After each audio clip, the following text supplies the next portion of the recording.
You are listening to the Vocal Technologist. Spoken tech for your ears. Welcome back to another Product Thursday. Look, I don't know about you, but I am feeling a significant amount of whiplash this week. If you look at the headlines in the design world, it feels like we're living in two completely different timelines simultaneously. It has been a strange one. Usually the industry sort of moves in a herd, Everyone goes flat or everyone goes 3D. Or... Right, everyone pivots to video. Exactly. Yeah. But this week, we have these two massive forces just pulling in diametrically opposite directions. It's schizophrenic. I mean, on one side of the ring, we have this explosion of AI tools, things that are getting faster, smarter, and honestly a little terrifying in how they can practically read your mind and spit out a UI. It's all future, future, future. And then on the other side of the ring, you have a massive, chaotic, screaming revolt from artists to save a 30-year-old piece of software from being executed. It is the new shiny object versus the old faithful. And that tension, that is the battle for the soul of the creative industry right now. And that is what we are digging into on Vocal Technologist today. We're going to navigate this AI delegation matrix, which, by the way, sound like something from a dystopian novel, but is actually super helpful. We're going to figure out if your next iPhone is going to fold in half like a yoga instructor. And we really need to talk about why imperfection has suddenly become the ultimate status symbol in design. There's a lot to get through, but I want to start with the tool belt. Because if you are a product designer sitting in front of your screen today, your workflow just got some very weird upgrades. And the first one is one of those things where you see it and you just go, finally. I'm talking about Figma Vectorize. Oh, this is a huge quality of life update. Yeah. And it addresses a pain point that has existed since, I don't know, the dawn of digital design. Oh, absolutely. I mean, we have all been there. You sketch something on a napkin, or you find a cool, greedy texture, or you hand letter a logo, you scan it, you drop it into your design tool, and then the misery begins. Oh. You grab the pen tool. Click, drag, adjust the handle, click, drag, swear because the curve is wrong, undo. It's the worst. It pulls you right out of the creative flow. You stop being a designer and start being like a machine operator. Now, we've had image trace features in things like Illustrator for decades, but let's be real, they usually suck. They're terrible. You get a million anchor points and a file that just crashes your computer. Yeah. That's the difference here. Figma Vectorize isn't just tracing, it's optimizing. It converts raster pixels into vectors, but it tries to do it with the logic of a designer. It uses fewer nodes. It tries to make the paths clean. So the promise is that I can take my messy sketch, hit a button, and instantly have editable geometry that doesn't look like a jagged mess. That's the promise. And the strategic play here is all about keeping you in the app. Think about it.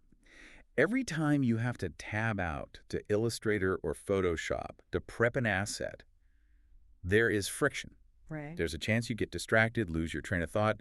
Figma wants to be the entire OS for your design process. It's smart, but if we're talking about changing workflows, the bigger shift might actually be for the writers. We need to talk about Claude Code, because for a long time, using AI for UX writing meant, opening a chatbot, asking for 5 versions of a success message, and then copy-pasting the text. Right. It was an external consultation. You asked the Oracle spoke, and then you carried the stone tablets back to your file. But Claude Code is different. It's running locally. It runs on your machine. It has terminal access. And this is where it gets really interesting for product design teams. Imagine you are a UX writer. You realize that you've used the word cancel in some buttons and close in others across 50 different files. That is a nightmare scenario. Usually that means bugging a developer or manually opening every single file. Exactly. With Claude Code, you can theoretically give a plain English command like audit all the modal windows for button consistency and change close to cancel. Yeah. And it can actually go into the file structure and just do it. Okay, I have to play devil's advocate here. That sounds incredible for efficiency, but it also sounds terrifying. I'm giving an AI permission to edit my source files. What if it hallucinates and changes submit to subjugate? That is the fear, right? And that's why the workflow includes a plan mode. Yeah. It doesn't just execute, it generates a plan. I'm going to change these lines in these files, and you have to approve it. Ah, okay. It's giving UX writers developer-level agency without needing to know the code base. Agency, that's a good word for it. Speaking of agency, we have to mention the tool with the absolute best name of the week, Oh, yeah. Nano Banana Pro. I really, really hope they keep that name. It sounds like a smoothie ingredient, but apparently it's a visual thinking engine. Is this just another Midjourney clone? No, it's distinct because of who it's built for. Image generators like Midjourney are about making art. Nano Banana is built for UI exploration. It understands spatial relationships. You can ask for a dashboard layout or a wireframe for a mobile app, and it gives you variations that actually make sense structurally. So it's for that messy early phase where you just need to see ideas. Precisely. And this leads us to that delegation matrix we mentioned in the intro, because now we have Vectorize for craft, Claude for text ops, and Nano Banana for brainstorming. Huh. The question starts being, can I use AI? And becomes, when should I use AI? Right, because if you use it for everything, you're just a prompt engineer. If you use it for nothing, you're slow. So how does this matrix work? It's a framework for decision-making based on two axes, risk and payoff. I think this is the most critical mental model for designers in 2026. Walk us through a concrete example. Paint the picture. Okay, so imagine you are designing a banking app. You have two tasks. Task A is the transfer money user flow. Task B is an illustration of a piggy bank for the savings empty state. Okay, task A, the money transfer. That feels heavy. That is high risk. If the AI gets the logic wrong, if it hallucinates a step, people lose money. People get angry. The payoff for automating it is low because you need to verify every step anyway. So that falls into the human lead quadrant. You do not delegate the logic of the bank transfer. The piggy bank illustration. Low risk. If the piggy bank looks a little generic or has a slightly weird shadow, nobody's life is ruined. But the payoff of automating it is high because it saves you 3 hours of illustration time. Yeah. That goes to the AI. So the matrix is basically just asking, what happens if this goes wrong? Yes. And does a human touch actually add value here? We need to stop thinking of AI as a replacement and start thinking of it as like a junior assistant. You don't let the intern design the core security architecture, but you might let them design the slide deck template. I love that. You drive the car, the tools just change the tires while you're moving. But speaking of driving the car, sometimes the manufacturers try to repossess the car while you're still in it. Which brings us to the absolute drama of the week, Adobe Animate. This was honestly shocking. I haven't seen the design community this angry since, well, maybe since the last Adobe pricing update. So for the listeners who might not be deep in the animation world, catch us up. What did Adobe try to do? So Adobe Animate is the modern name for Flash. And if you are of a certain age, Flash is a sacred word. It built the early internet. Homestar Runner, Newgrounds, the golden age of web animation. It's legendary software. It has been a staple tool for 30 years. And out of nowhere, Adobe announces they are killing it, and not just phasing it out over 5 years. They gave a notification saying downloads and access would stop in 1 month. 1 month for enterprise-level software. That's insane. There are TV shows currently in production that use Animate. Exactly. It was a pack your bags, get out notice. And the reaction was just visceral. You had animators who have built their entire livelihoods on this tool panicking. You had archivists screaming about 30 years of digital history being erased. It wasn't just about software. It was about the right to practice your craft. It felt like a landlord kicking out a tenant who's lived there for decades. That's a great analogy. We are all tenants in Adobe's house, and they decided they wanted to renovate the room into an AI suite. But then the plot twist. Within 24 hours, literally one day, the backlash was so severe that Adobe completely reversed the decision. They put out a statement saying, "We hear you, Animate stays." I have never seen a corporation the size of Adobe pivot that fast. That is a U-turn in a speedboat. It signals a massive tension. Adobe is clearly pivoting hard to AI. They want everyone on Firefly. They want generative video. In their eyes, a frame-by-frame manual drawing tool is. It's legacy baggage. Right. But to the users, that baggage is their hands. It's their agency. It really highlights that agency theme again, doesn't it? The users basically said, you cannot force us to use the new tools by destroying the old ones. And they won, which is rare. It's a reminder that even in a subscription world, the user base does have power if they scream loud enough. It's a victory for the humans. And honestly, that push for humanity is popping up everywhere. It leads perfectly into our next topic. We're seeing this philosophical shift where imperfection is suddenly becoming a luxury good. It's the analog revival, but it's deeper than just aesthetics. Right, because for a while, everything was about pixel perfect. Clean lines, flat design, the Apple aesthetic. Why the shift to messy? Elizabeth Goodspeed wrote a fascinating piece on this. Her theory is that polish is becoming cheap. AI can generate a flawless, high-resolution, perfectly lit image in 3 seconds. When perfection becomes a commodity, it loses its value. So if everything looks perfect, nothing stands out. Exactly. So what becomes the status symbol? Evidence of human labor.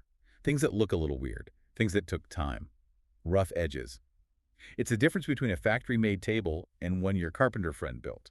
The factory one is perfect, but the handmade one has a soul because you can see the chisel marks. I've heard the term slop thrown around a lot lately. AI slop. It's such a visceral word, isn't it? Tom Allen argues that AI tends to average everything out. It looks for the most statistically probable pixel arrangement that results in slop content that is smooth, generic, and totally forgettable. To avoid the slop, you have to embrace the weird. So imperfection is a signal that a human was here. Yes, it's a proof of work mechanism. But sometimes, let's be honest, imperfection isn't an artistic choice, it's just the technology failing. We have to talk about text in AI images, because for all the intelligence these models have, they still spell like a toddler who ate a bag of Scrabble tiles. It is the funniest Achilles heel of this technology. You ask for a sign that says bakery, and it gives you borkery written in alien runes. Why is that? If it can pass the bar exam, why can't it spell stop? It comes down to how the model sees. There's a great article called Lost for Words that breaks this down. To an image generator, the letter A isn't a symbol that represents a sound. It's just a shape. It's a triangle with a crossbar. The AI is just pattern matching pixels. It doesn't know it's writing. It's just drawing shapes that look like writing. That is such a weirdly profound distinction. It's hallucinating language. So designers are stuck in this hybrid workflow. You generate the cool background with AI, but then you have to take it into Photoshop and overlay real typography. Again, it's the matrix. AI does the pixels, human does the meaning. Human for the meaning. I like that. Okay, let's shift gears to a company that usually prides itself on meaning and perfection, but has been getting some side-eye lately. Let's talk about Apple. It's always a lightning rod. The rumor mill is spinning about iOS 26 and visual intelligence. Tim Cook is hyping this up. Is this just Google Lens with an Apple logo? It seems bigger than that. The pitch is that it's system-wide. Currently, visual search is something you do actively. You open an app, you point the camera. Visual intelligence supposedly works on your screen all the time. Meaning it's watching what I'm doing? Meaning it can analyze a screenshot or your current view to take action. So you're looking at a flyer for a concert on Instagram. You don't just see it. The OS sees it, recognizes the date, and offers to add it to your calendar or buy tickets instantly. Okay, that is convenient.